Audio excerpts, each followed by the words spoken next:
Yeah, I like to think it's something I can do. No, That's the thing at the good. moment. I'm like, what the fuck am I going to do with my No, life? you're doing great, man. It sounds good. But yeah, I do have some experience in this field. Great. Thanks for the.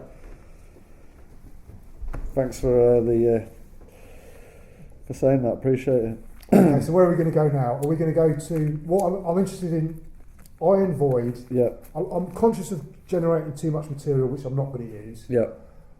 I really like what I've got, but this stuff about the control of cultural expression, that's where I'm at. That's my mission in life. Yeah. That is. Well, I think if I start... Are we rolling again? Hang on a minute. Yeah, we are rolling again. Okay. Do you want to do a new file or? Yeah, that's what I mean. I've right. just broken it so that so that I've got different files to work with.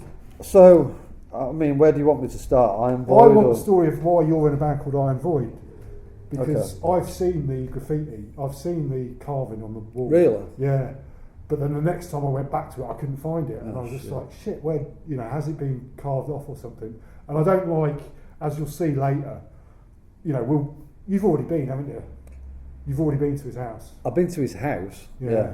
Well, because I don't like going there really. I don't like opening myself to the accusation that I'm, like a grief tourist or gawping. So I literally haven't walked down Lodge Road for 10 years. I've been there only a couple of times. I went there. One of the first times I went down there, I was like, fucking hell, it's true. Yeah. Well, yeah, I was like that as well. You do feel a bit awkward though, because I think somebody still lives there, and there's no blue plaque outside or anything. And but they did try on Airbnb. When Airbnb rolled around, they used to have it on Airbnb for a massively inflated price. Seriously? Yeah. They were trying to charge like £300 a night. Bloody hell. To stay in Ozzy Osbourne's bedroom. It's a bit of a shithole as well. What I don't know is true on that. Was he born in that house, or was he born in Marsden Green Hospital? I've never fully established that. No, me either. Different people say different things, and I've never fully established that, so I'm always quite careful with how I put it. I'm keen to find that out, because if he was born in Marsden Green Hospital in Birmingham, that's the same hospital I was born in. And my dad shared some story that he was born there. And I was like, I'm not sure this is true, Dad, because as far as I'm aware, he was born in 14 Lodge Road in the bedroom upstairs. But if he was born in the same hospital I was, then, that's fucking cool. Yeah. Yeah. So Iron Void. Iron Void, yeah, okay. So, where I got the name Iron Void, Iron Void formed in November 1998, and the idea was to form a true doom metal band worshipping at the altar of doom legends such as Black Sabbath, Pentagram, Saint Vitus, Trouble, all these bands that I grew up listening to as a teen. It was just basically like, want to pay tribute to these bands, but do our own thing as well. But with Iron Void, we kind of use a lot of the same kind of themes as these bands have spoken about previously in the lyrics. So yeah, it's a labour of love, definitely. Next year, celebrating 25 years, hard to believe. But yeah, very impressive. It's really, I really love the fact that you've kept at it and just kept going. Thank you. I think it's brilliant. Yeah, it's not always been easy, but yeah, I'm tenacious and determined. Anybody that knows me well will tell you that. But yeah, where we got the name from,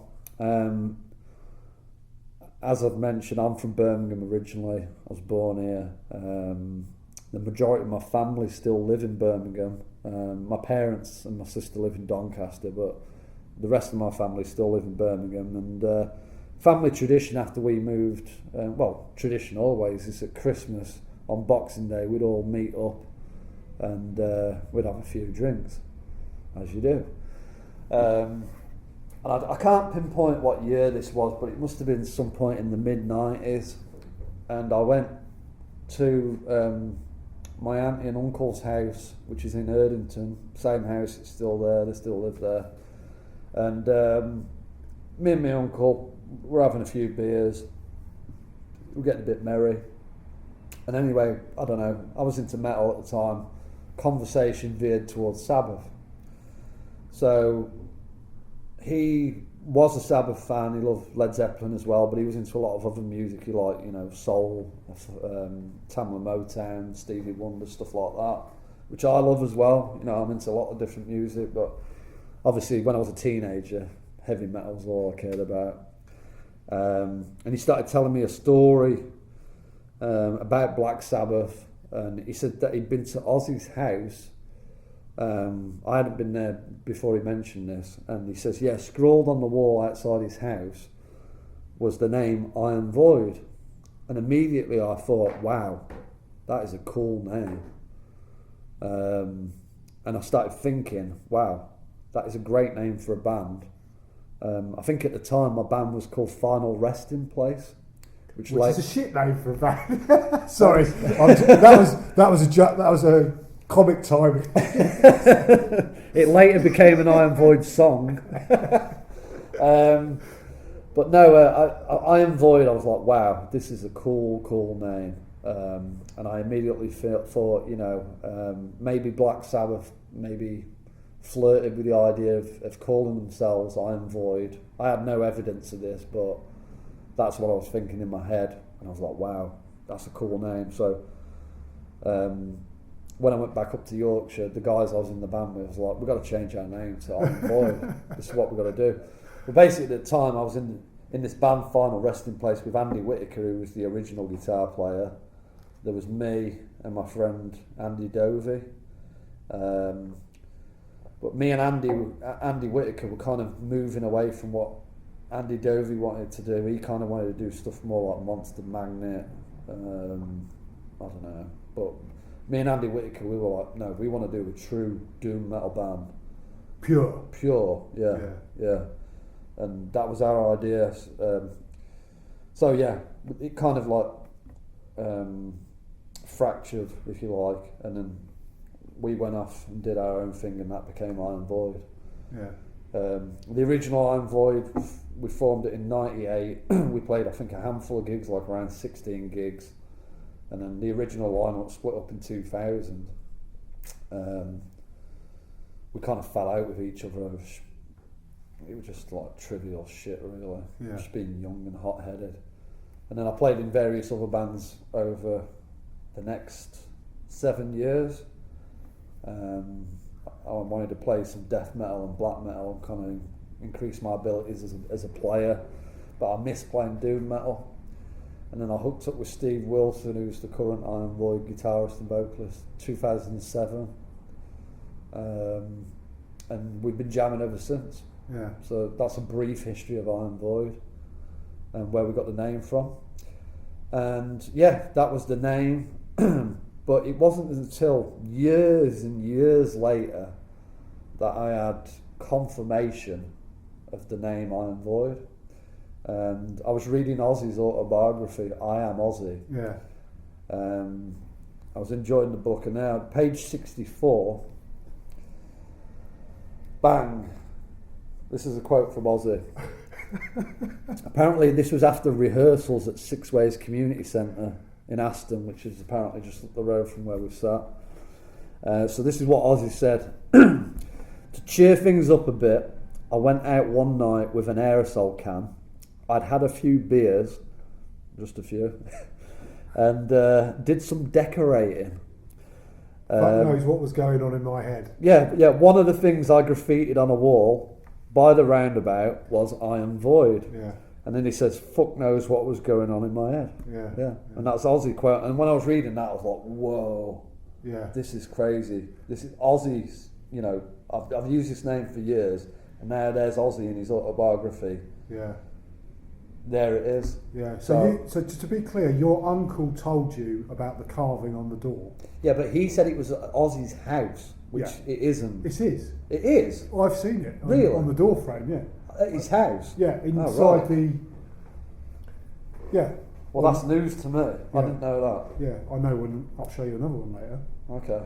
Yeah. Because in the book, obviously, as far as I'm aware, Iron Void was Ozzy's graffiti tag. Yeah, that was his tag. Yeah. That was his tag, what he used. Yeah.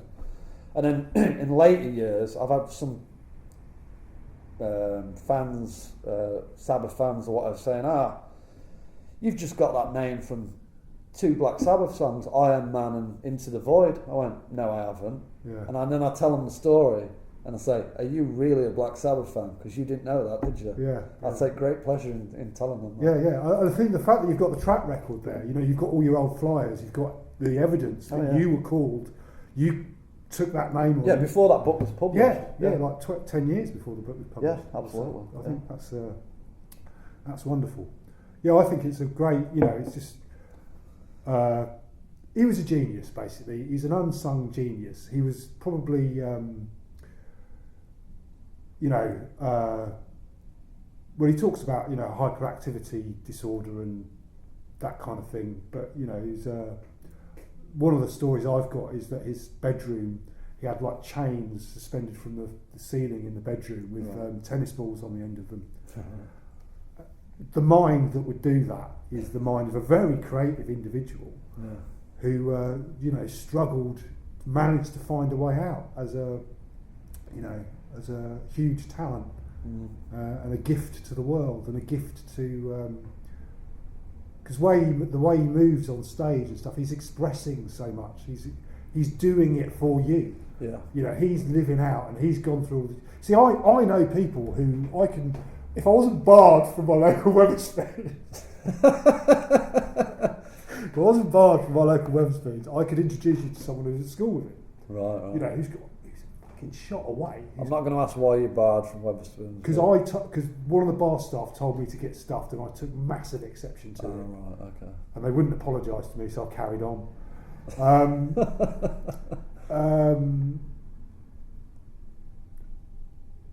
The guy who was at school with Ozzy. Yeah. That's Now, has he had a worse life than Ozzy? You know, who's had the best life? You know, Ozzy right now. How much of his life does he actually control himself? How much freedom does he actually have? Yeah. I don't know. Anyway, the point is, you know, he pushed himself to the limits, and when you talk to people who saw them in the 70s and stuff, this amazing catharsis of this bloke on stage doing it for everybody else. Yeah. You know, it's remarkable. Mm. And I think it all, you know, as I say, I've got, you know, various mad ideas about it. Yeah. So we've got that. We've now got the Iron Void story, which is fantastic. And what else do we have that you've prepared? This is just the final bit, really, how I got into Sabbath and heavy metal in general. Yeah, I'm really looking for that story that, you know, pretend you are, you know, a person on a BBC4 radio, a BBC4 documentary. You know, because as far as I'm concerned, your opinion and your experiences are as important, if not more, than theirs. And I've never heard yours before, but I've heard all of theirs countless times. Yeah. Okay. Well, when I was a kid, I've been into music since a very early age. My dad was influential in a lot of the music that I liked as a child. My dad loved Chuck Berry, so as a kid, I was listening to obviously all the 80s pop at the time and what have you. But I was listening to Chuck Berry in the car with my dad. I loved Chuck Berry. I remember bouncing up and down on the back seat. I think it was Maybelline. And my dad was like telling me off, like, watch the suspension on my car, you're going to break the car and all this stuff. And there's me bouncing up and down on the back seat, like, yeah, I love this. And I must have only been like 3-4 years old or something. So yeah, I loved that. I was a big fan of Michael Jackson when I was a kid. Phil Collins as well, loved Phil Collins. But my dad always listened to the blues as well. I still love the blues now. I think after I'm done with all my heavy metal stuff, I'll probably do a blues project or something like that. So yeah, I love the blues. My dad was a big fan of Cream as well, and Eric Clapton. So I grew up listening to Cream, that album, The Cream of Eric Clapton. I still really love that. And then it was later on, I think I was about 10 years old, and this is back when you were still buying cassette tapes. And I think it was Christmas time. My dad's a big fan of Bob Dylan as well. I didn't really get Bob Dylan when I was a kid. I love him. I love him now, but at the time I just didn't really get it. I thought, this is a guy who can't sing. But anyway, that's by the by. But no, this one Christmas, my dad said he wanted a particular cassette tape, and it was Jimi Hendrix. It was like a compilation tape called Cornerstones, and I basically conspired with my mother to buy this tape for him for Christmas. He said he wanted it, and my mum's like, well, you can get him that for Christmas type thing. So I think it was like HMV or Andy's Music or something, and I bought this tape for my dad for Christmas, and I was just like intrigued like by the photos on the cover, and I was like, my dad's been banging on about this guy Jimi Hendrix, but I don't think I've ever heard him. So I thought, I'm going to just play the tape before I wrap it up and give him this tape for Christmas. And like that to me was like the most groundbreaking thing I had ever heard in my life. Jimi Hendrix just completely blew the shit out of the water. Still now, Hendrix is one of my favourite musicians. I mean, Sabbath are my favourite band, but Hendrix is definitely up there, one of my favourite musicians of all time. Love Hendrix. So that was it. That completely changed my life at that moment. And then after I'd given this tape to my dad for Christmas, I was like, can I borrow it? And then obviously I robbed it off him and it became mine. Which is probably the plan all along. Well, maybe that was my dad's plan, I don't know. Maybe that was his master plan. I really don't know. But yeah, Hendrix completely changed my life. Around that time, I think it was like 91, 92, it was when Freddie Mercury died from Queen. I loved Queen as a child as well. And I remember watching the Freddie Mercury tribute concert, and Metallica were on it, and obviously I was into Hendrix and various other things at the time, and I saw Metallica play the concert there, and like they fucking blew me away as well. Yeah. And I remember watching them, they're all there dressed all completely in black, just the attitude, like Kirk Hammett looked like a Mexican drug dealer, just like these guys are just so fucking badass. And it was just that point in time I was like, yeah, this is what I want to do in my life. And yeah, that's basically what I've been doing ever since. So that's how I got into metal, really. I think also the Transformers soundtrack from the 1986 film is worth mentioning. Okay. Because at the time, I wasn't into metal, but I'll listen back to that soundtrack now, and it's just pure metal. Right. So I just want to briefly mention that. Okay. So yeah, I guess it was around this kind of time, 92, I think. I'm also a big Batman fan, and I remember being on a school holiday in Keswick in the Lake District, and we had this long coach journey on the way back home, and I needed something to read to pass the time, and I think Batman Returns had just come out at the cinema at that point in time. I think it's coming close to its 30th anniversary this summer. So yeah, we're talking like 30 years like from now, basically, going back. And yeah, I saw this Batman Returns novel, a few photos in the middle. I was like, I love Batman, but do I really want to read a novel? And what I maybe want a bit more light reading, you know what I mean? So I checked the magazines out, and then there was a Metal Hammer Thrash special, and it had Kerry King from Slayer on the cover, looking cool as fuck. So I started flicking through that. It had Saint Vitus in it. Who else was in there? Slayer was in it. I love Slayer. Some death metal bands like Obituary, Napalm Death, Sepultura, all this stuff. And I was looking at the photos and that as well. Deicide were in it, and I was like, yeah, this looks cool. And there was also Raw magazine. I don't know if you remember Raw magazine. It's not one I remember, no. That was like a heavy metal magazine in a lot of I guess the late 80s up to the mid 90s. I think they kind of they tried to change and become like following the Britpop stuff in like the mid 90s, and it just didn't work.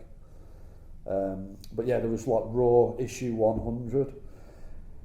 So I bought those two magazines basically. I skipped the Batman Returns novel and bought those two magazines, and like, I was reading them on the coach on the way back, and there was like, you know, bands like Nirvana and Soundgarden talking about Sabbath. Oh, this name keeps cropping up.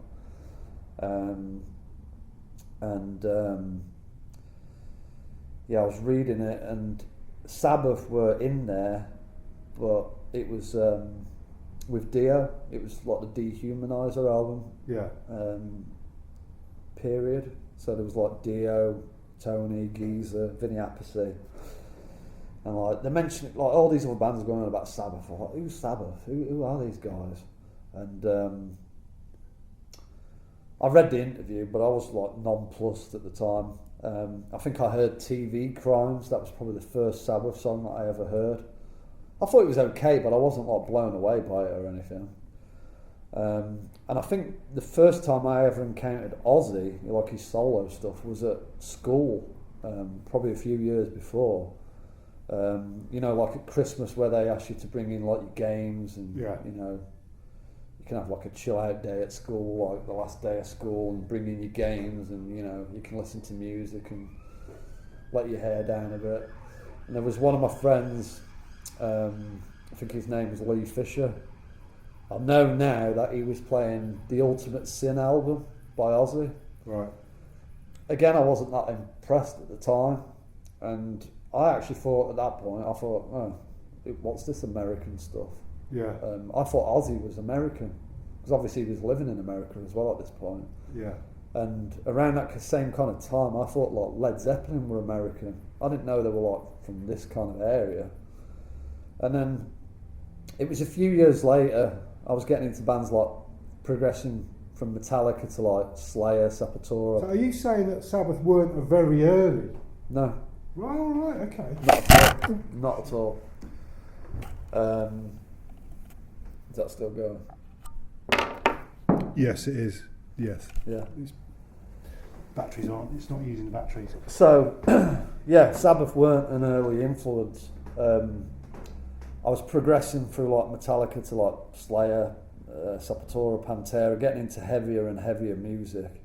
I was like, I went through a big death metal phase, and I was reading Kerrang, and it was like a doom metal special, like I mentioned earlier, and it had an interview with Sleep, an interview with Cathedral, and an interview with Trouble. Yeah. And they were all talking about Sabbath. So you've been listening to metal for how long before you got into Sabbath? This must have been about 93, 94. So only a couple of two or three years. 2 or 3 years after I'd started listening to metal, right. And I wasn't really aware of Sabbath. And all these bands were talking about Sabbath. Pantera were talking about them in interviews and stuff. Sepultura were, and I was like, I've got to check out Sabbath. And I was quite late to the party with buying CDs. I was like always buying cassette tapes. And I think the first Sabbath that I bought, I saw it in, I think again Andy's Records or something like that. It was Black Sabbath Greatest Hits with the Hieronymus Bosch cover. I thought that's the first one I bought. Yeah. So I bought that, absolutely loved it. So I went back to the records shop. I need more of this. Yeah. And I saw Master of Reality, and I bought that on tape.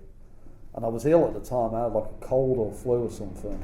Yeah. So I was like confined to my bed, and I just listened to that album intently, and like I wouldn't say there and then that became my favourite Sabbath album, because I hadn't heard the other ones properly. But what kind of gave me the full spread of like the Aussie era was when I started buying CDs around about 94. I think the first one I bought was Pantera, Far Beyond Driven, and then the second one I bought was Black Sabbath, the Ozzy Osbourne years. Yeah. Which was like a 3 CD set of basically the first 6 albums, but with some of the songs missing.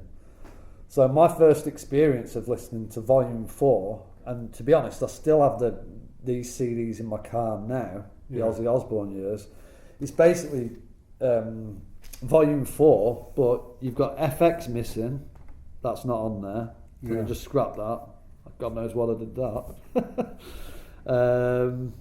And Laguna Sunrise is missing as well. All the other tracks are on there.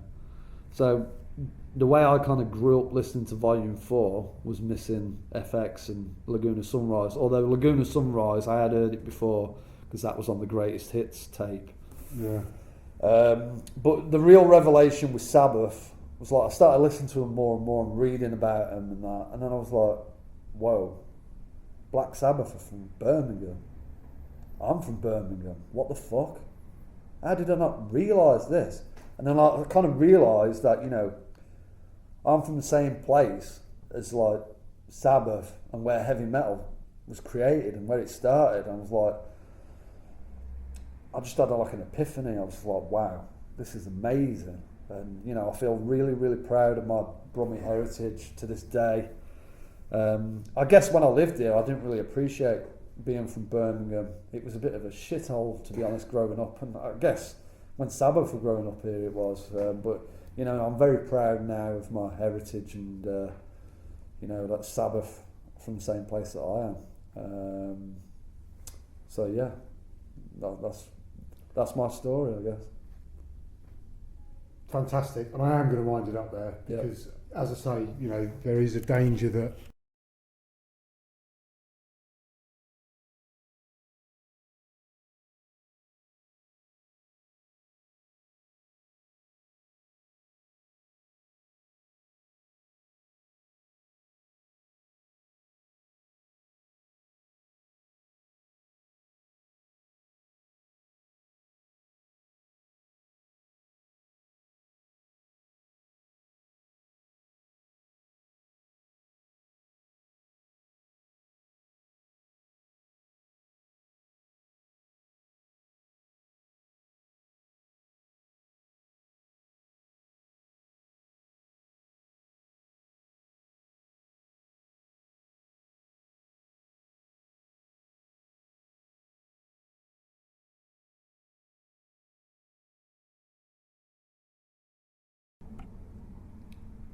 right, okay, so this is we're on about part 4 now, aren't we? Yeah, I just wanted to add something about Supernut. We were talking about Frank Zappa loving the riff.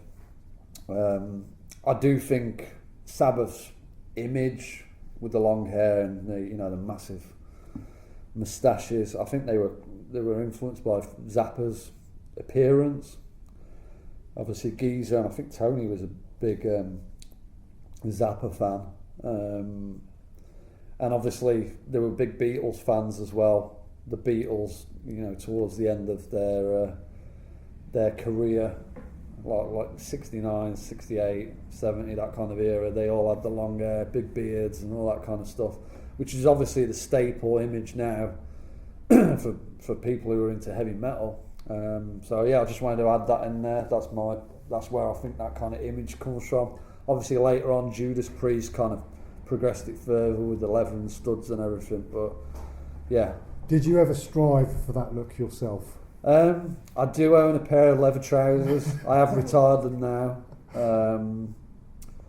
but I still wear a leather jacket all the time. Right. Yeah. I was thinking more about the facial. Oh, the facial. Well, yeah. Well, I used to have the hair until it fell out. But yeah, I was trying to emulate Sabbath's image from being in my teens. They've all been very lucky in that regard, haven't they? Well, I think some of them are wearing wigs. Okay. Yeah. Yeah, Tony's hair now is certainly a lot different to how it was. Yeah. Yeah, prior to his illness. Anyway, so Snowblind. Yeah, I'm Snowblind, which was originally going to be the title track until the Warner Brothers or Vertigo, I think it was Warner Brothers, not Vertigo, who vetoed that idea. But in my opinion, this is one of the greatest Sabbath songs of all time, really is. And I think along with Wheels of Confusion, these two are probably my favourite songs on Volume 4. Obviously, it's fairly obvious this is an ode to the old Peruvian marching powder. That's blatant. And it's also, if you think about it, the third in the trilogy of songs written by Sabbath in tribute or which were influenced by illegal substances. Okay. So what, Sweet Leaf, Hand of Doom and this. Snowblind, right? Yeah, okay. yeah. So they're the three. And I also understand from some of the things that I've read previously that the Ozzy wanted to shout cocaine at the end of each verse, but was advised not to. I don't know who advised him not to do this. Maybe it was Patrick Meehan, I don't know. But that's why he whispers cocaine instead of shouting it. Yeah. And I think that it's better as it is. It's more subtle. if you can be subtle with this song. But yeah, an absolute masterpiece. I also love the live version on the Never Say Die live video from 1978. What's also notable about this song is that it actually has 4 verses. You've got the first 2. The third verse is where it's got that up-tempo bit in the middle, which is almost like a punk riff. Yeah. And then you got the last verse, which is where the strings come in. So yeah, that's not usual in terms of like musical structure, having 4 verses. You usually have 3 verses, a middle 8, and your choruses. Yeah. So yeah, I don't know where they got that idea from, but yeah, I think this song is an absolute masterpiece. Absolutely. Yeah. Yeah. Yeah. Many people do. I know it's very popular. Yeah. Yeah. I mean, I don't have anything more to add to that, other than that I'm fascinated by the whole issue of intoxication in music and where it takes you, and what are the actual positive insights that it gives you, and what is the best art produced in an altered state, or is it produced? One of my favourite bands is Echo and the Bunnymen. Oh yeah. They have a song called Do It Clean. Yeah. And that's meant a lot of different things to me over the years. Yeah. And one of the things it means to me at the moment is do it don't try Don't do drugs, kids. Yeah, don't try and delude yourself that these altered states of consciousness are actually enhancing any creative outputs that you're producing. Yeah. I think it's a matter of personal opinion. Yeah. That's all I'll say on it. Okay. Right. So next we have Cornucopia. For years I didn't even know what cornucopia meant. I don't think I do now. Well, Tell us. Yeah, I will tell you. Jonathan. So the meaning of cornucopia, it's a symbol of plenty, consisting of a goat's horn overflowing with flowers, fruit and corn. So if you think about the band at this point in their career, they were in a state of cornucopia. They had everything they wanted. They were in a state of plenty. And I think it's interesting that, you know, it's a goat's horn. Obviously the goat's head is related to Baphomet, Satan, Lucifer, etc. Obviously Sabbath had flirted with satanic imagery, so I don't know if that was like a nod to that in a bit more. They're of a not pulling subtle away sense. from it, are they? They're not completely discounting it and making sure they've got nothing to do with it. They're still flirting. They're not wiping the slate clean. Yeah, they're still flirting with it. But it's a bit more subtle, I guess. Yeah. A bit more mature in a way. I don't know. The lyrics are a criticism of consumerism, which is even more relevant nowadays, I think. I love the lyrics in the second verse. Let them have their little toys, matchbox cars and mortgage joys, exciting in their plastic ways, frozen food in a concrete maze. That is just pure genius. Right. But for years, I thought that last line was frozen food in a country place.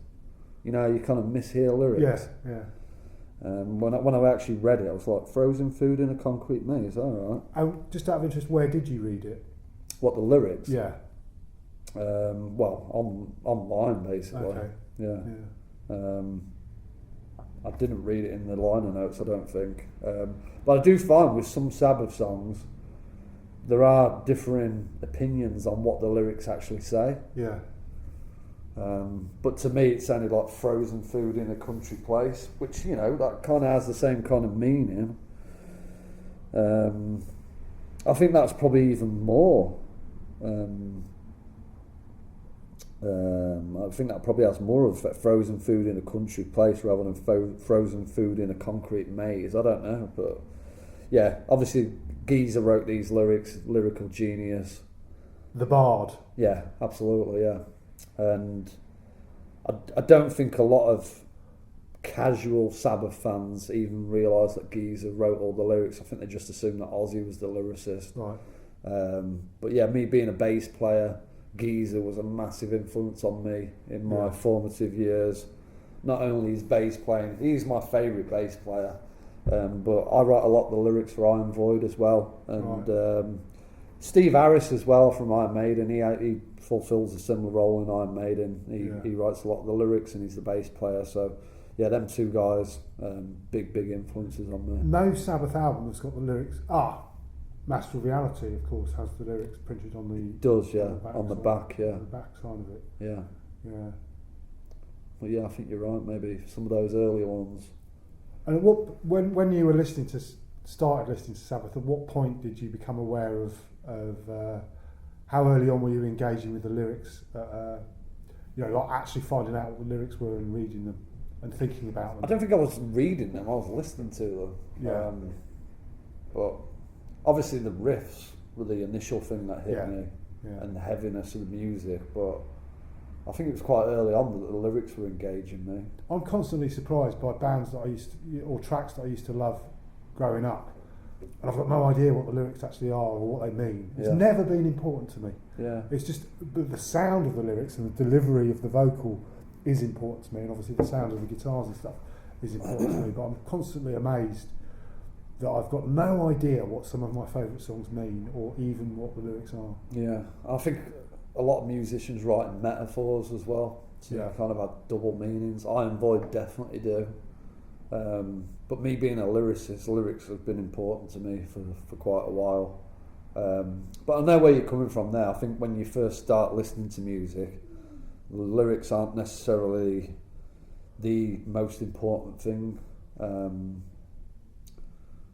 And I think casual observers of music don't really take the lyrics that seriously.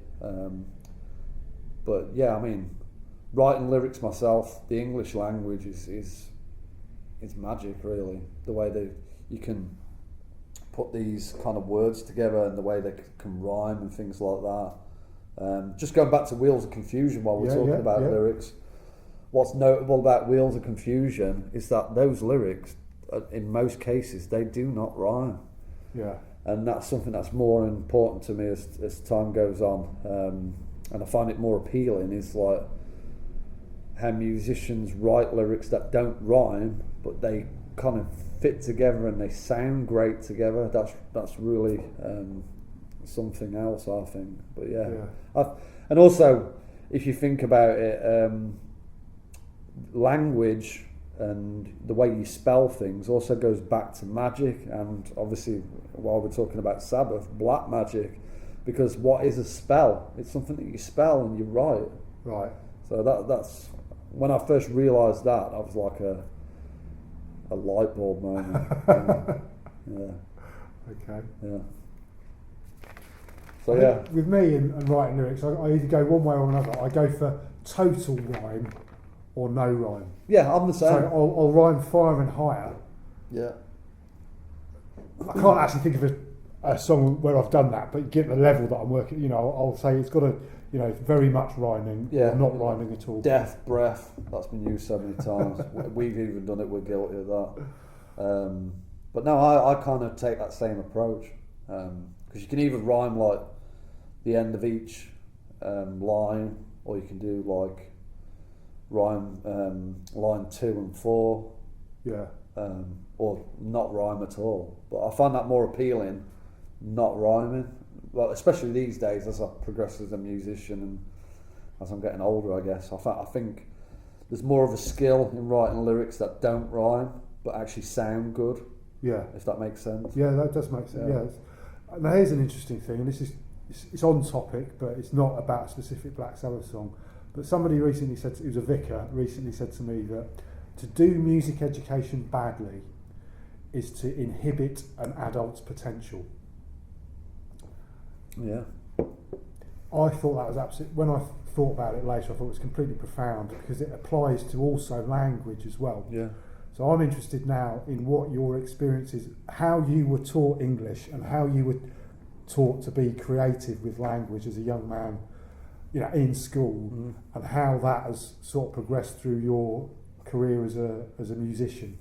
Because for me, I never used to write. I was heavily into playing the guitar, but I was quite happy not to write any songs. And when I did, it just used to give me brain ache.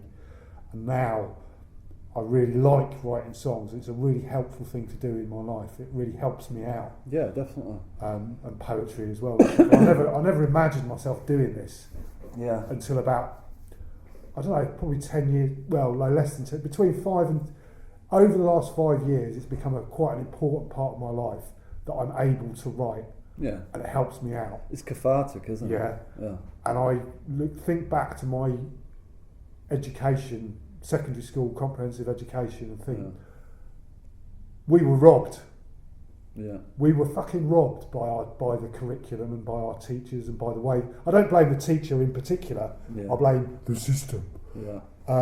Well, maybe and that line to miseducate someone or to poorly educate someone is to disable them in the future. Well, maybe the system doesn't want people to be creative, and it's going back to the medieval times where only nobles and people in the church they were the only people who could read and write. Maybe this is the modern day form of that. I don't know. Now this is what Sabbath speak to me about, because they came out of nothing, because they're one of the only members of the rock aristocracy who've got no further education, not a single scrap of further education between them, no art school training, no appreciation, very little appreciation of the arts in their wider culture, but yet they had the resource of music which helped them survive. That's what I mean about when I was telling you earlier at the bus stop about how I've got some weird ideas about all this kind of stuff. I agree with you. I honestly feel that it's a site of struggle, between, and we're in the Jubilee week. Are you celebrating the Jubilee weekend? Because I ain't. I hate the monarchy. Even my mother. With the recent revelation.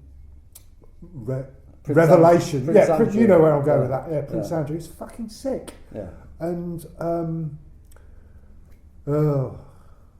long live Sabbath. But no, you were asking me about. So on a tangent there.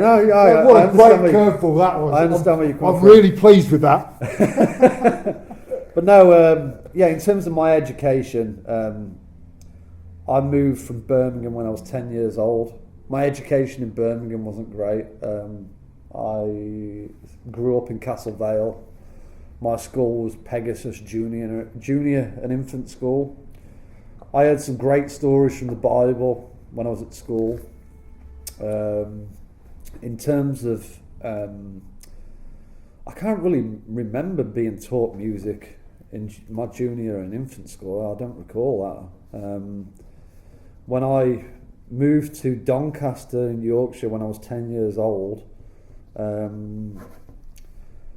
I think the education system in Yorkshire was a bit better than it was here, and that was one of the reasons why my parents wanted to move out of Birmingham into Yorkshire, because they thought that me and my sister would have a better education and better opportunities.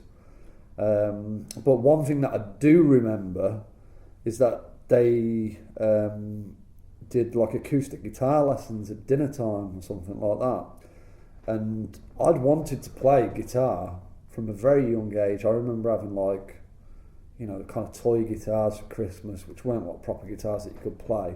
And my uncle Graham, he had an old acoustic which had some of the strings missing. I'd sit at the top of my nan's stairs just playing it. I didn't even know how to tune the damn thing, but I'd just play it and just love the sound of it.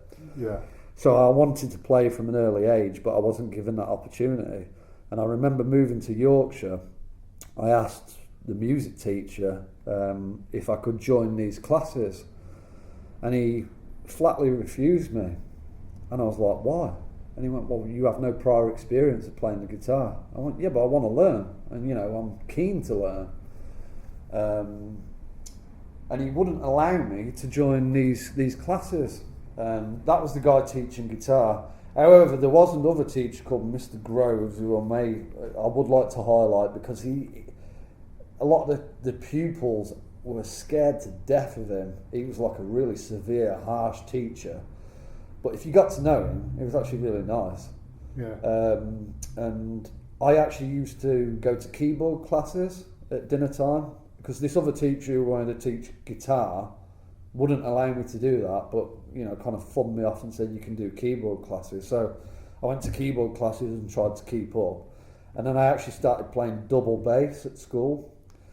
This is before I played bass guitar, and when I started, I was playing fingerstyle, kind of like rockabilly style. Yeah. And I really enjoyed that. And then they started telling me, okay, now you need to start playing with a bow, kind of more like a cello style of playing. And I had all this sheet music, and I didn't really understand it. And I was like, what's this crap? Yeah. I don't want to play this. I want to play rock and roll, you know what I mean? I mean, now I do appreciate classical music and all kinds of genres. But at the time, I was like, nah, I don't want to do this. And I quit. Yeah. But yeah, it's kind of mixed bag, really.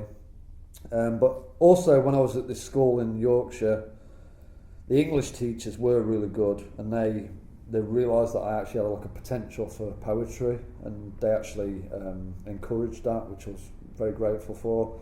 They actually took me and a couple of other students to some kind of poetry reading thing in Sheffield. I remember that. So yeah, I think in Yorkshire I had better opportunities there than in Birmingham. I don't know why, but yeah, I think just the inner city education system is lacking definitely in this country. I mean, I don't know what it's like now. I don't have kids myself yet, but yeah, it was tough growing up. Yeah. Yeah. Yeah. Brilliant. That, to be honest with you, that is the nub of what. This is what when I was explaining to you at the bus stop how I think a lot of what we've done is standard rock and roll history. What we're doing at the moment is more getting to the nub of it, if you see what I mean. So I'm really pleased we've got that. But the way we got to it was just by going through track by track, so we can, and obviously that's what you're prepared to do. So yeah, sorry, I can carry on. I'm quite happy to carry on. I just remembered something about cornucopia that I wanted to mention. Yeah, go ahead. The kind of chorus to that is you're going to go insane, I'm trying to save your brain, which goes back to that kind of basic kind of rhyming, the last word of line 1 and 2. I Am Void on the Spell of Ruin EP, we included a nod to that particular chorus. I can't take credit for writing these lyrics. This was Paul Whale, our original vocalist. But the I Am Void lyrics on Spell of Ruin is "You're gonna go insane," which is basically exactly the same as that first line from Cornucopia. I lost my soul today, yeah. Falling. I sold my soul today, yeah. So yeah, that's a definite nod to Sabbath, a definite tribute that I just wanted to mention. And also just a nod generally to the rock and roll myth of selling your soul to the devil. Yeah, at the crossroads, which is where we're at. Yeah. Okay. Yeah. So where are we at to? Where are we up to now? Laguna Sunrise. Yeah. Are we on Laguna Sunrise? Right, yeah. Okay. As we mentioned previously with this one, I think the kind of blueprints for this kind of style were in Orchid and Embryo on previous album. It utilises the string section. There's multi-tracked steel string acoustic guitars. It almost sounds like a theme from a western. Yeah. In some ways.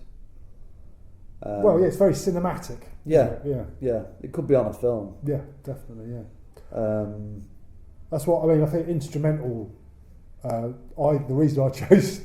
It's not the reason I chose to manage an instrumental rock band, but when I realised that I thought this instrumental rock band was fantastic, I also realised that they were far more likely to be able to sell their music for synchronised licensing, because there's no lyrics on it. That was a second. I realised that later down the line. Yeah. It's not the reason I selected it, but put it this way, I was looking for instrumental rock bands after that. Yeah. So yeah. But yeah, I think as we were saying earlier about Laguna Sunrise, I think it was written prior to those sessions at the mansion in Bel Air. I think they'd written it. Well, Tony had written it when they were on tour.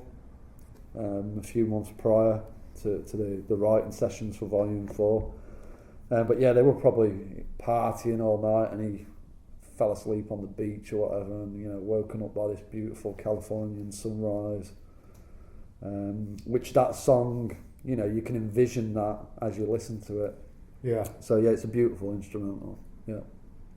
Okay, and then on to St Vitus Dance. Yeah.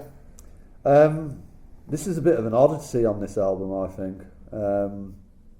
It starts with an almost country, like an American country sounding guitar riff, before it kicks into the heavy power chords of the verse riff. I also love the way that the song changes key at the 116 mark. It actually goes down.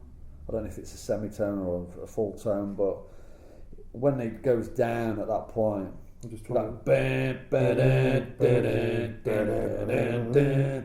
bit, when it just goes down in key, it's like, whoa, that was heavy, and you've just dropped it, like, bang. That's so fucking heavy, you know what I mean? Yeah. Then it goes into that more like brighter kind of Yeah, that's that kind of country thing I was referring to. Yeah, it's an odd one. Yeah, and what is odd about this song is that there's no guitar solo in it, right, at all. Okay. But what I also do love about this song is that it's this is where one of my other favourite bands, the mighty St Vitus, American Doom band, this is where they got their name. Okay. Mean a lot to me. I've got the St Vitus tattoo. Okay. The chosen few with the Vitus tattoo, as they say.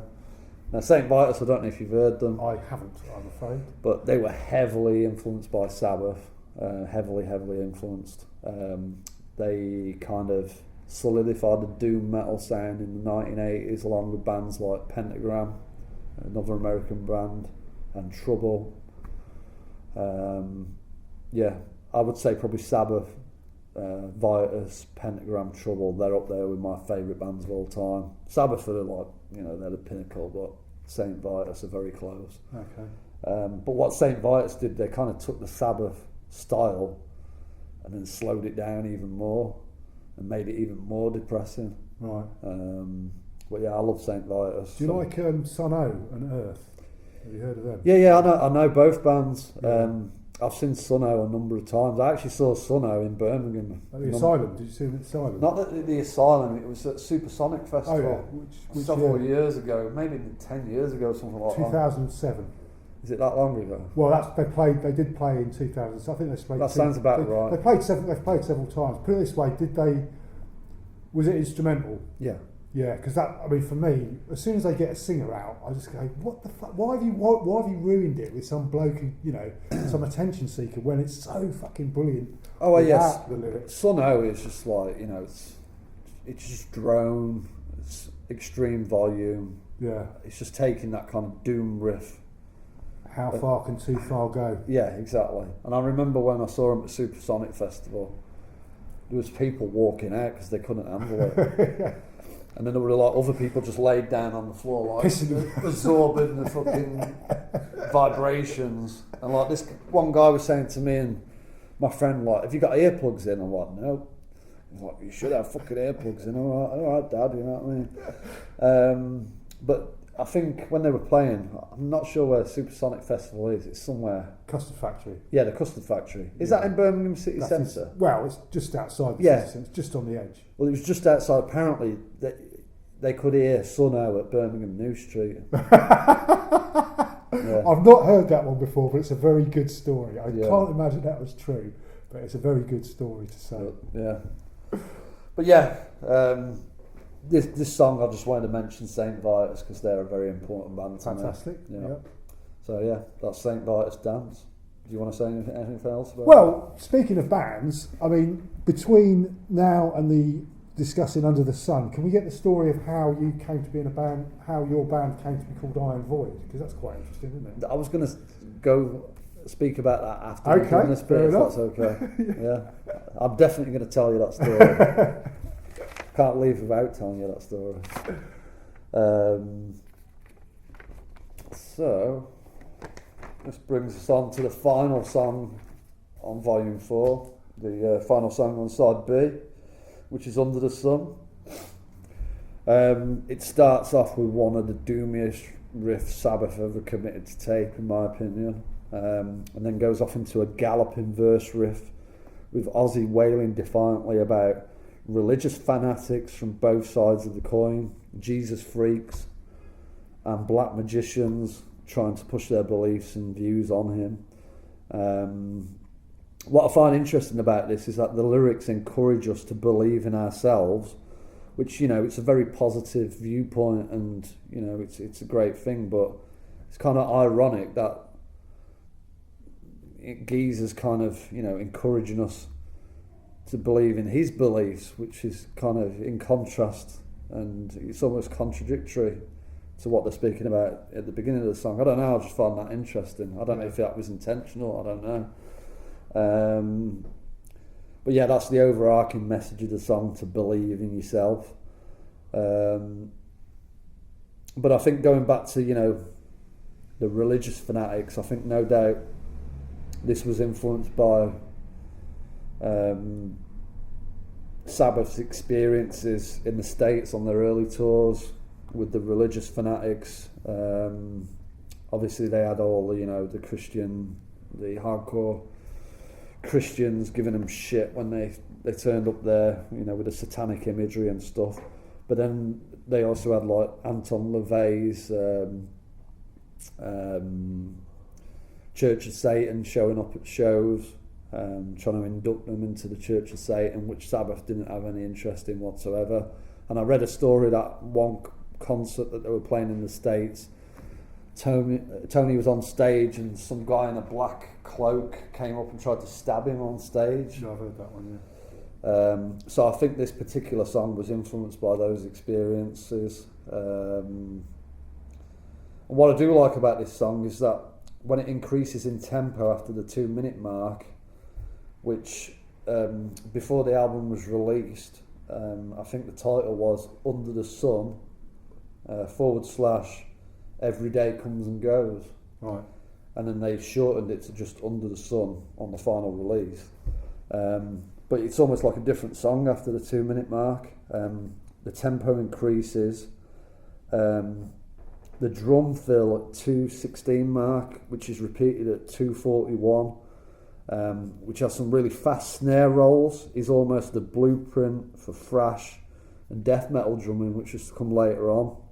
I'm pretty sure the likes of Filthy Animal Taylor listening to this back in the day influenced his playing with Motorhead, because, you know, a lot of people say that Filthy Animal Taylor kind of instigated the thrash metal drumming style with the double kicks.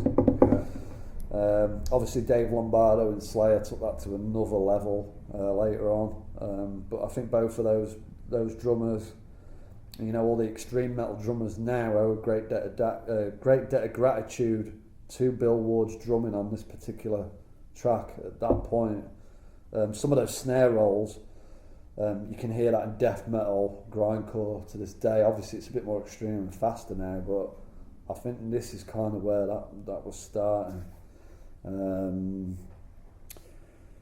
what I do also love about this song is that the reverse cymbal at the 3:51 mark, it sounds almost like a gong. Yeah. And to me that is like, it's quintessential Sabbath in my opinion. And it gives it that kind of otherworldly feel, almost like you're passing through a portal or something. I Am Void did actually use a similar idea on the Excalibur album, the last song, The Death of Arthur. I actually recorded a gong on that. You can hear the gong, and then it goes into an acoustic track called Avalon. And that idea was like Arthur was passing through the veil of life and death, and that gong was kind of representing in passing through the veil, if you like. But in this song, it's a similar idea. I probably ripped it off completely. I'll admit it. So yeah, this kind of the reverse cymbal acts as like a segue into the outro or the coda of this song, and then you've got this slower riff after the reverse cymbal, which it almost slows down to like a grinding halt at the end. Kind of reminiscent of like a locomotive slowing down as it pulls into a station or something. And also, I just wanted to add, as far as I'm aware, they didn't play this song much live. So it was an absolute pleasure to witness them play this live. When I saw them on the 13 tour, that was at Manchester Arena, 18th of December 2013. I was absolutely buzzing when they played this song live, because I'd never heard them play it live before. It was just amazing. Yeah. And that ends the album. It does slow down to a stop, which is different from the the way it starts. To me, it doesn't start like there's no kind of intro, is there? Yeah, it's not a standard. It's not what I would normally expect from an opening track on an album. The way it just goes straight in. But yeah, we do have that gradual wind down, and that is pretty amazing what you've given me there. I don't see if I don't want to go out for a break and then come back in. We're just gonna, if it's all right with you, I think we should just carry on for a bit longer. How much more? What I'm now interested in is the story of a bit more about Iron Void. Yeah. But then I don't know. I just want to get more about your own personal experience with the album, and maybe like a story about when you first heard it, or moving away, because I really appreciate what I was really impressed with there is the way you were able to read notes as if they weren't notes. You're very good at making it sound like you're improvising it, and yet you're actually reading it, which is quite a skill. I do have a bit of practice. I used to publish my own magazine. I was involved in fanzines and stuff when I was younger. As I am. I published a health and safety magazine, believe it or not, for 4 years, and I interviewed a lot of high-profile people in the industry, construction industry, and just general health and safety. So, interviewing people.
Cool. So kick off again wherever you want to start again, I guess. Yeah. So as I was saying before, I kind of group the Sabbath albums in groups of two, or a duo if you like. And as I said, Master of Reality and Volume 4, I kind of put those two albums in the same league as such. What's notable about both these albums is that they exhibited.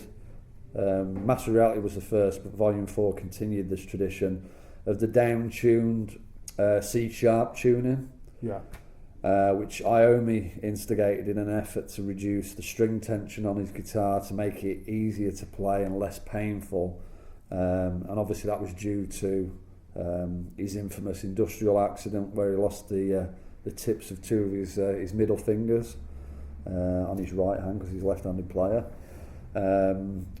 obviously there's so many stories about that, you know, where he'd melted the washing up liquid bottles and then put leather over the top to grip the strings, all that kind of thing. But yeah, from a practical point of view as a musician, I think the first two albums were tuned to standard E tuning. Maybe some of them were in E flat, which is like a half a step down. But yeah, definitely Master Reality and this one both continued that tradition of the C sharp tuning. I think with later albums, maybe Never Say Die, they kind of tuned up again to get a brighter sound, more of a. But I think obviously that down tuning, that, you know, in heavy metal nowadays, that's almost a given. No one really tunes to standard anymore. It's all down tuned. Right. In a lot of genres of metal. So obviously that was a big thing from these two albums. That's continued to the modern day, really.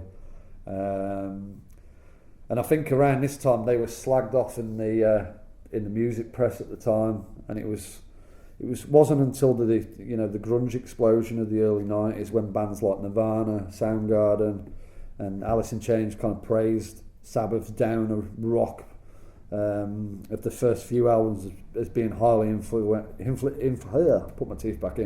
highly influential to their sound, and they expressed a debt of gratitude to the Sabbath sound of the early records. And I think that maybe might have coloured the writing a bit on this album. Maybe they thought they needed to progress a bit more and not be as downer, I guess. I don't know if that was intentional or not, or whether that was from, you know, a combination of, you know, the change of personnel in terms of the music production of the album. But yeah, like I said earlier, it's a transitional album for Sabbath.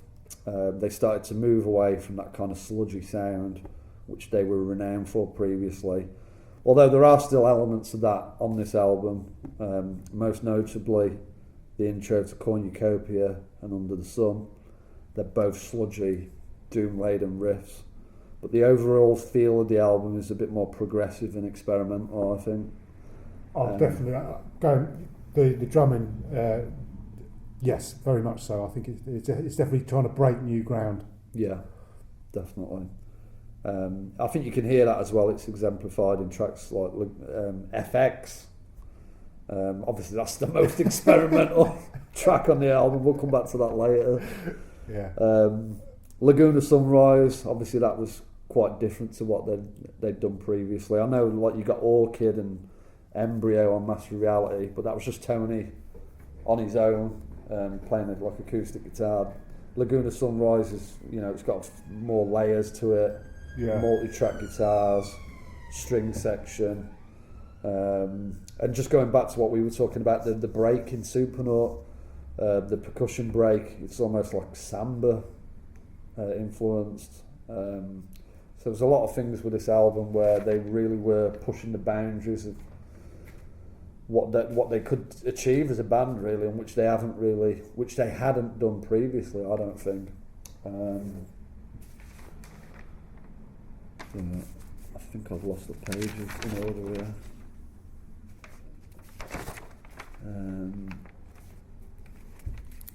Yeah, sorry, no, I've got it here. So yeah, I think this is probably a combination of Sabbath's desire at the time to be taken more seriously by the music press, and maybe an attempt to move away from those kind of supposed satanic leanings and influences of the earlier material. And like we've discussed before, I think the very nature of cocaine as a drug had an influence on the compositions themselves and the individual members, you know, just in the way they behaved and interacted with each other.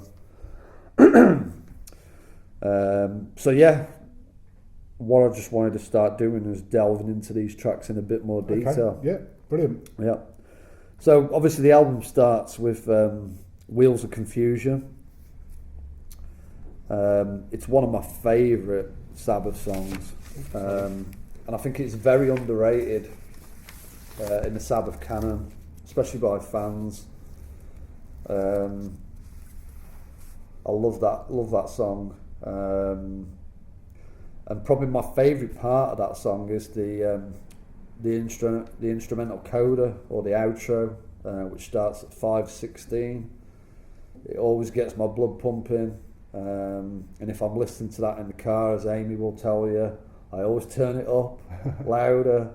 I just love that part of the song, and you know, Tony's dueling solos bring the song to an epic climax. Yeah, great song. Yeah. Anything you want to say about Wheels Confusion? The way it literally starts, it's not a standard album opener. No. It just starts. Yeah. You know, there's no...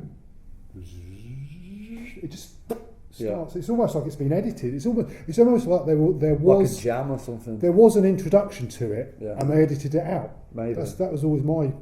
It's a very odd way to start an album. Yeah. In my opinion. Because he's doing almost like a lead line as well at the beginning. Yeah. Yeah, I agree with you on that. It doesn't have the kind of dynamics that you would expect from a, you know, at the time concept albums were a big, you know, that was quite a big thing. It's very direct. It's almost a sort of like a punk thing. Just right, here we are, let's go. Yeah. So I think that's why But I think track is no just what you're saying now, I think kind of Sabbath kind of preceded punk, but they kind of had a punk attitude maybe. I think punk started at this location in July 1968. Yeah, you might be right. Yeah. You know, I Aston punks, you know, Yeah. I always say that, you know, punk started in 1968 in Aston. Yeah. In my opinion. But that's a whole other podcast. Yeah. But no, I think the attitude of Sabbath, I think the punks took a lot of that. I don't know if it was intentional, but yeah, I think Sabbath kind of started that kind of anti-authoritarian, kind of rebellious attitude in heavy music, I think. Right. And that preceded, I mean, this is what, 1972, this was released 1st of September. Punk didn't really reach its apex until like 77, did it? I probably started in 76. But yeah, obviously, way ahead of the time. Yes. Yeah.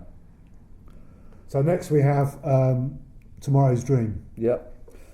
Tomorrow's Dream was originally released at the same time the album was released, and it was the lead single.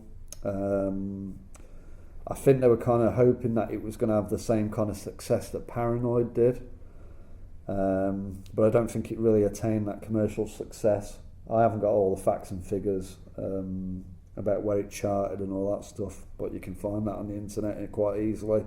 But yeah, it wasn't the hit they were hoping for, I don't think. But you know, the lyrics, they do dig a similar vein to Paranoid. Ozzy's kind of speaking of splitting up with his missus to save his mental health, which is kind of similar idea to what they were discussing in Paranoid. Yeah. What is interesting about this song though, and I think this does relate to the surroundings in Birmingham. Oh yeah. The guitar sounds like an air raid siren at 1:55. Right. There's like a lead.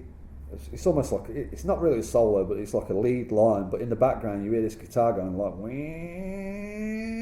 it's like kind of going up. But to me, that sounds like an air raid siren. Okay. I could be wrong, but the air raid siren was a familiar sound in post-war Birmingham, as they used it at factories to signal the start and finish of a long work shift. Me personally, growing up in Birmingham, I spent a lot of time at my nan's house in Ladywood. Yeah. And I remember being a kid hearing the air raids. Really? Yeah. Oh. I must have been about 5 or 6 at the time, I don't know. But it used to scare the shit out of me. When I heard that, I was like, what's going on? Yeah. You know what I mean? And my nan says, oh, don't worry about it. But yeah, it used to scare me, that sound. So I think Tony was trying to replicate that kind of sound on his guitar. I could be wrong, but that's my personal opinion. Obviously Sabbath also used a sample of the air raid siren previously at the beginning of War Pigs. Yeah. So I think that's quite notable on this particular song. But I think as well for a single, it's quite heavy, and I think the C sharp tuning was maybe why it wasn't such a commercial success as the Paranoid single was. I don't know, but that's just my thoughts on it. Okay. Yeah. Anything you want to add to Tomorrow's Dream? I'm not surprised it didn't do much in commercially, really. I mean, the edition that I've got here, you've got the different backed by Laguna Sunrise. You know, the different editions that were put out. Yeah. Yeah, all the various different territories that had issued it. Yeah. No, I don't have anything more to add on that. Changes is one of the thing I like about these early Sabbath albums is that there's breathing space on them, and obviously Changes is a great deal of breathing space. You know, it's a complete change of mood. Oh yeah. I'll be honest with you, I used to skip this song every time I listen to it. I still do now, depending on my mood. How did you feel when it was re-recorded by the daughter? Well, obviously they did that to capitalise on the success of the Osbournes TV show. Yeah. I've written some stuff down about it here. Yeah. I think though, as I've grown older and my tastes have matured somewhat, I do respect this song much more than I once did. Yeah. And it's even though it's like almost like a pop song. Yeah. And it's a complete departure from stuff that they did previously. I know they did Solitude, and it's kind of like Sleeping Village on the first album. Well, Planet Caravan. And Planet Caravan, yeah, you're right, yeah. It's mellow. So, you know, that was like a tradition. They kind of had this like kind of mellow song, at least one on each album. Yeah. And this was that song on Volume 4. But it's much cleaner than those. I think those ones, like, you know, Solitude, Planet Caravan, I don't know, they just seem more trippy sounding. Right. Compared to Changes. But, you know, Changes, once you actually listen to it properly, it's so melancholic. Yeah. It's so sad. You know what I mean? You can get overwhelmed with that sadness. But yeah, I thought maybe the band at the time had probably written the song on purpose in an attempt at furthering their commercial success, but apparently that wasn't the case. From what I've read, like we mentioned earlier, Tony was up for a couple of evenings on the old Peruvian marching powder, learning how to play piano. Yeah. He came up with the riff for Changes. Ozzy apparently came in the next morning, started singing along with it. I don't know if Ozzy or Geezer wrote the lyrics. I think it was Geezer actually who wrote the lyrics. Yeah. And Geezer played the mellotron. So apparently it wasn't like an intentional commercial song. It was just Tony messing around on the piano. And I read somewhere else in one of these books about Sabbath that says, this is the first time they used piano. But that isn't true, because if you listen to, I think it's the end of Planet Caravan. Yeah, I'm sure there's a little bit of keyboard on there. Yeah. There's a little bit of, it's mixed low, but there's a bit of keyboard or piano on there, just like some basic chords. But yeah, this is like the first time they've really used piano, like full on. But I know they were big Beatles fans, and obviously by this point, they would have listened to John Lennon's first solo album, Plastic Ono Band. Yeah. And there's obviously a lot of piano stuff on that. So I think maybe they were influenced by that and some of the Beatles stuff. There's definitely a bit of a Beatles vibe to this song, I think. But yeah, just going back to what you asked about Ozzy and Kelly Osbourne, they re-recorded and re-released the song in 2003, changed the lyrics slightly to reflect like kind of father and daughter drifting apart in some ways. and obviously that was to capitalise on the success of the Osbournes reality TV show. And obviously it brought this song to a much wider audience at that point. But yeah, it's not one of my favourite Sabbath songs, I have to say. But what I do love is the Charles Bradley version. Don't think I've heard that. Have you not heard it? I'll have to send it. Okay. It's like a soul version. Okay.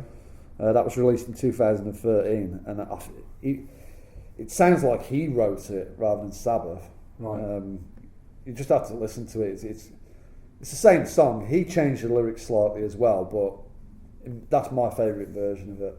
Yeah. Yeah. I'm going to take the opportunity to talk about the Osbournes itself, because Yeah. I've got something interesting I want to put on record about that. Is that so the Osbournes TV programme, I first heard about it, I used to read The Enemy every week, and I had no access to any kind of satellite TV or any kind of cable TV or anything, so I would read the reports of the Osbournes TV show happening in America, and I was aware that it could be watched in England if you had the right technology, but there was no way I was going to have that technology. And I found it very interesting. At the time, I wasn't as into Sabbath, I had very little interest in Black Sabbath, but obviously Ozzy Osbourne as a cultural figure has always been very interesting. And so I was fascinated by this TV programme, and I went to a friend's house, spent the weekend with a friend, and somebody else who'd come to the party had a videotape of the Osbournes. Right. They did have the technology, they did have access to it. Yeah. And on the Sunday morning we sat down to watch it, and initially we thought it was hilarious. And within about 10 minutes we were all quite quiet, saying, this is actually quite sick. Yeah.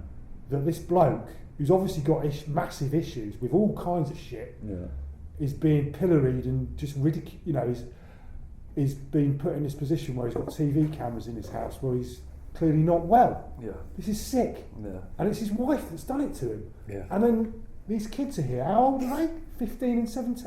Hang on a minute, this is really out of order. Yeah. What are your thoughts on the Osbourne television programme? But nevertheless, very clever. Oh yeah. Very lucrative. And in the long run, it's obviously done them a huge... Oh yeah, I think She kept the flame as much as Tony Iommi kept the flame going by keeping the band going. Without Sharon Osbourne and her tenacity and vivacious, and her qualities as a music industry person, it would be a different story. So yeah, it's good and bad. What are your thoughts? No, I agree with you on that. There are bits of it, and you're like, Jesus, should we really be seeing this? And you feel sad for Ozzy. Yeah, we did. We all in the room when somebody piped up and said this isn't right. Yeah, we all agreed, kind of thing. And I kind of felt sorry for him having to clean up all that dog shit. Yeah. But no, there are some funny bits on it. Obviously, some hilarious things on it. You're all fucking mad, all that shit. But yeah, I mean, I watched all of them, but I can't remember it all now. It's been a long time since I watched it, but yeah. I think some things like that, I mean, that's the whole thing with reality TV though, isn't it? It's almost like taking sadistic pleasure in watching people fuck up or... Yeah. I don't know, I'm not a big fan of reality TV. I guess it started with Big Brother, which came out earlier than that, and then it kind of had a snowball effect. There was more and more of those type of shows. But yeah, I think it was mainly instigated by Sharon. But it did further his career. I don't think Kelly Osbourne would probably have a career if it wasn't for that. Yeah. I mean, his other daughter. I mean, I'm not a big fan of Kelly Osbourne's musical output. I think it's pretty throwaway, really. But Amy Osbourne, on the other hand, his other daughter. I mean, the stuff she's put out isn't metal, but I think that's quality music. Okay. In my opinion. But yeah, it was just a bit cringy to watch some of that stuff. Yeah. Yeah. It is what it is, I guess. Okay. Yeah. Yeah. Right. And then on to FX. FX, yeah. It's a bit of a throwaway track, this. I think it's 1:43 in length, less than 2 minutes. a lot of people just think it's complete shite. Yeah. I actually appreciate it for what it is. I think they were just trying to fill space on the album, really. Yeah. But rumour has it that Tony Iommi was naked in the studio, off his tits on coke, tapping his crucifix on the guitar strings or the neck. I can't really put my finger on what effect he was using. I don't know if it's some kind of delay pedal or a space echo pedal, or maybe it's some studio tinkering on Tom Allen's part, because I think you could do like some analog tape delay effects in the studio back in those days. Yeah. But yeah, it's just, you know, it's indulgent, just messing around on a guitar, making FX, which is what the title is. Yeah. So yeah, I don't think we really need to say any more on it. Cleanses the palate prior to the masterpiece, though, doesn't it? I do love Supernaut, but I think the masterpiece on this record is Snowblind. Okay. But yeah, the next one, obviously, unless you want to say anything else about FX. Just that I suspect it was just a publishing thing whereby we've got to produce 10 tracks, you know, so we've just got to have another track. Yeah. I think that's Well, I think I'm not sure the total length of the album, but as far as I'm aware, for vinyl pressing, you need to have the album between 45 and 48 minutes to fit on one single vinyl. Right. So yeah, they were probably just trying to fill space with that. Yeah. So yeah, it is what it is. Yeah. Yeah. So yeah, the next song is Supernaut. I take it from what you just said. Is this your favourite song on the album? Yeah, I think it's one of my favourite Black Sabbath songs. Yeah. Yeah. It's a masterpiece. Yeah, the riffs are amazing, absolutely amazing, and they're that good that Frank Zappa loved the main riff. Well, I've tried to find out if he loved the intro riff or the main riff. I don't know which one. I can't figure that out, but maybe it's the intro riff. I don't know. But yeah, he loved the main. Well, one of the riffs. He gave it his number one spot in his list of faves, raves, and composers in their graves, which was published in the June 1975 issue of Let It Rock. This is what he said about the Supernaut. I think it's from Paranoid. I like it because I think it's prototypical of a certain musical style, and I think it's very well done. Also, I happen to like the guitar lick that's being played in the background. So obviously Sabbath benefited massively from Zappa's enthusiasm. Zappa was, highly regarded by musicians, critics, the press, the music press in general, and quite rightly so, because he was a musical genius. Yeah. And Geezer was a massive Zappa fanatic, should I say, who says his musical life completely changed when he first heard the Mothers of Invention, which was Frank Zappa's first band, at the age of 15, and he credits Zappa's endorsement of Supernaut with changing critics' attitudes towards the band. As we said earlier, the Black Sabbath were getting slagged off in the music press, probably up until this point. So this is a turning point for the band. And yeah, as we said before, that break in the middle, the percussion break at the 2:37 mark, stroke of genius. One thing I wanted to add about that, I remember reading in the night, is Max Cavalera from Sepultura, obviously they were from Brazil, said he loved that part of the song. Obviously Sepultura as a band included a lot of tribal rhythms and some samba beats and stuff in their own music, so I guess that was an influence for them. Maybe listen to this, but yeah, I don't know where that part of the song came from. I think that's probably Bill Ward, yeah, genius. And I agree with you, it is one of the best Sabbath songs ever. It's not one of my personal favourites, I don't know why, but yeah, amazing. Yeah. Yeah. And that ends side one. End of side one, yeah. So side two kicks off with Snowblind. Yeah. Should we do you mind if I get another drink? Of course, no, yeah. I think this is a good point to just stop. Yeah, okay. Get some drugs in.